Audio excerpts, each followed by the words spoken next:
Hi everyone, today I want to talk about two recent real-time interventions that have applications for everyone if they're starting to think about org design.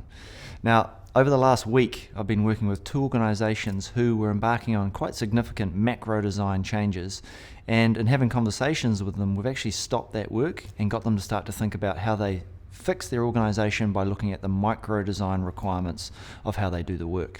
Please note, if you're embarking on a significant strategy change or there's a lot going on in your market that you have to respond to, then absolutely there is a place for a large macro design change in your organisation. However, neither of these organisations were facing that kind of challenge.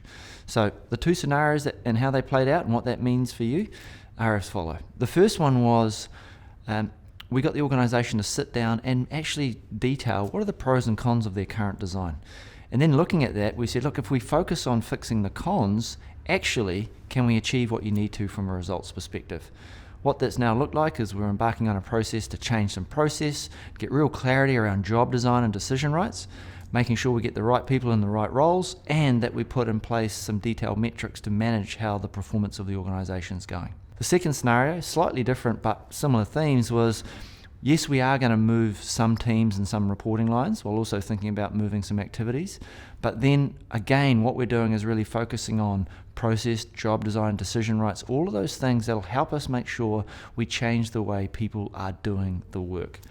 Neither of those scenarios needed a large macro design change, and in fact, both of them would have been significantly disruptive for the organisation and the performance that they're trying to drive within it.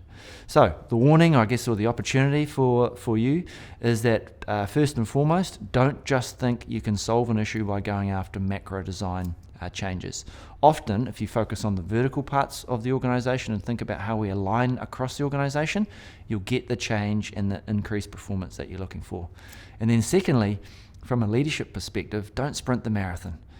It might be really interesting to be working at that macro level and thinking about how you can change the organisation at the top kind of couple of levels of the business, but you need to make sure you're connecting with everyone in the organisation and helping them to see what needs to change at the detailed level.